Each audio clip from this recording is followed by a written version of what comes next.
Alright guys, here's 5 things we learned from Chelsea nil, Newcastle 2. Now number 1, Mudryk is improving, man. I can't believe I'm saying this, man. For the first time in his 1.5 year tenure at Chelsea Football Club, I think he's looking alright. Nothing crazy, let's be honest, right? I'm gonna be honest, he's doing better. Not well, not good. Oh, well, you could argue good, but we haven't seen him against enough opposition yet. I mean, obviously, this match here, 2 days ago, 1 day ago, was the first time we watched Mudryk play, right? Against a top team, and he was doing alright. You know, he was making well-timed runs this time. He was doing the things you'd expect of a 60-ish million pound winger, right? Nothing more than that though. I'm not gonna gas him up too much. He's just doing his job, mate. Like for 80, 90 million, whatever the hell we spent on him, he's just doing his job, man, right? But the only reason I'm shouting him out here at all is because he's showing signs of development, and that is something every Chelsea fan just wanted to see, man. We didn't want him to be the next Mbappe, man. We're not that hopeful, but just some good performances here and there, a little bit of consistency, and well, he may not be that good, but consistency now is being shown, even though it is lower level opposition like Panathinaikos and those Europa Club teams. And look, man, in his first real game against a good team like Newcastle, even though they were a bit rotated in terms of their squad, he was alright. He was alright, and I'm happy with that, right? So I'm gonna leave it there, and I'm gonna go on to 2. But Mudryk, man, as long as you keep it up, I'm gonna be very happy, man. And if you do keep this up, mate, I won't be surprised if we see you start maybe in 6 months ish, maybe. But it depends on Sancho and the other lads, right? But he's doing well. He's doing well. Now number 2, Disasi is so shit, man, bro. Look, man, I liked Disasi when he first joined the club, mate. Right? He was wanted by United. I think he was wanted by I'm not too sure now, man. But he was regarded as a good centre back in Europe, and people wanted him, right?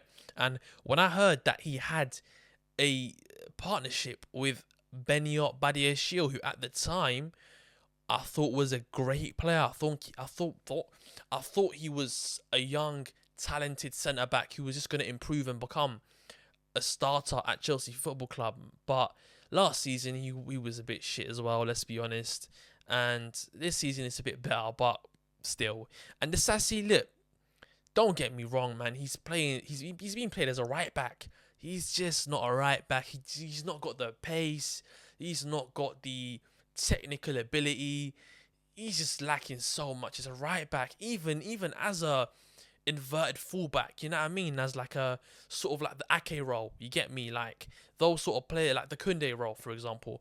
At least Kunde's got pace, right? You know what I mean? Disasi's not got shit, and because of that, he struggles, and I understand why he struggles. It's not his fault. At the same time, though, an own goal. He did it again last season, if you remember. I'm pretty sure it was again in some sort of cup. And this is the sort of things that's just unacceptable as a Chelsea player, regardless, or if you're in the A team or the B team. But just a final touch on it, man. Disasi, I think maybe he has to be sold this summer to maybe a Newcastle, who I'm pretty sure was interested in him in the summer. But yeah, man, Disasi, 30 million would be good for him. I think we bought him for 45, but let's just take the cut, man. Let's just take the cut, because he's not going to play at centre back, right? And if he's not doing that, he's not going to be useful at Chelsea. Tossin's better. Badiashile is slightly better. I still think he's a bit shambles, and I hope it patterns up, because I like Badiashile. I really do. But listen, man, let's just move forward, right? Number 3, that match, there was only one player who made me think that this guy could be in the A team. He could be in the A team potentially. He's probably the closest, maybe barring Nkunku, to be in the first squad. That man is João Felix. Now hold on. I know we all saw his shambles of a chance, right?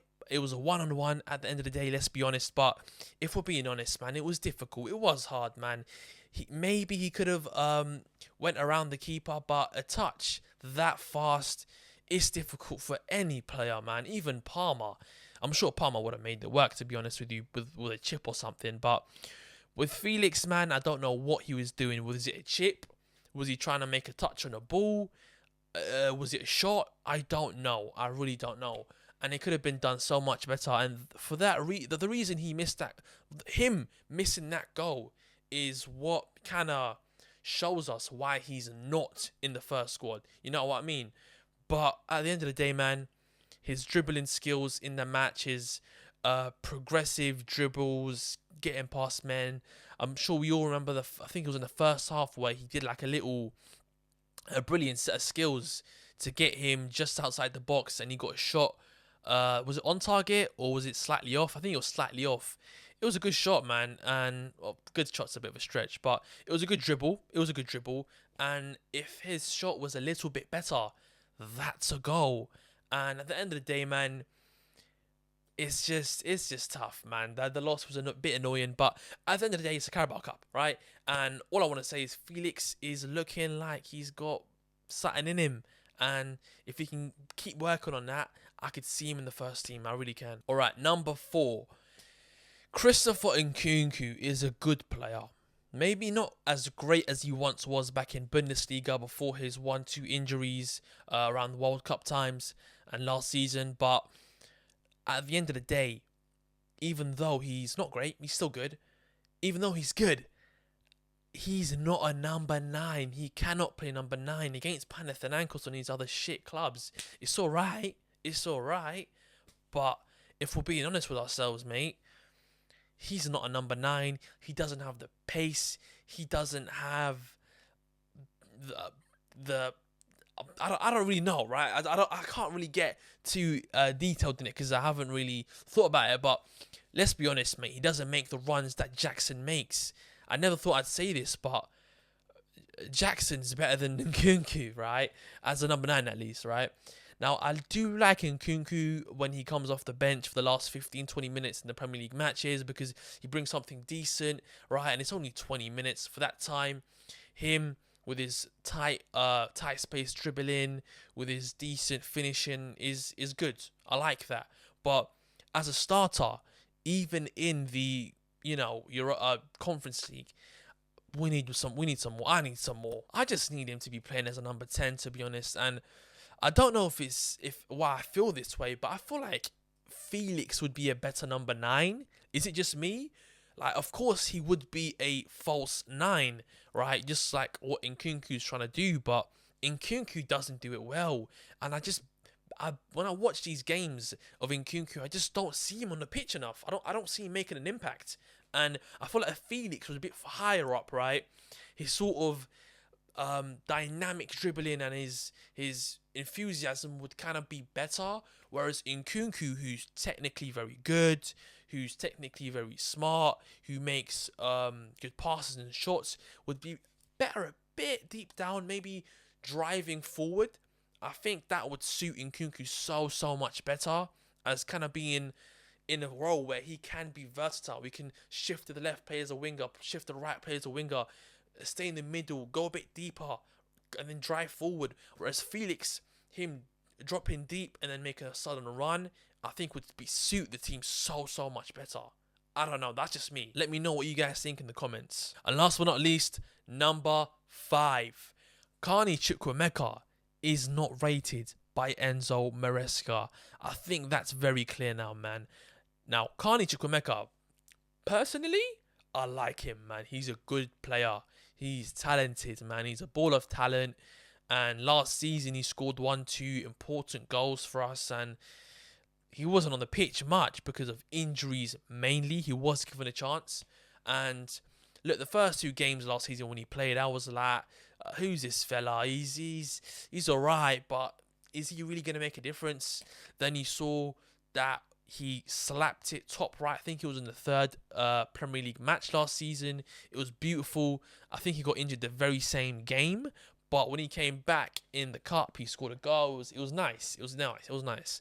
But at the end of the day, man, he's not been given ounce, an ounce of football for Chelsea this season. And you see the likes of Cesar Cassidy and these other players being given chances, but this guy's not even coming off the bench. If he came off the bench, I'd be like, all right, cool.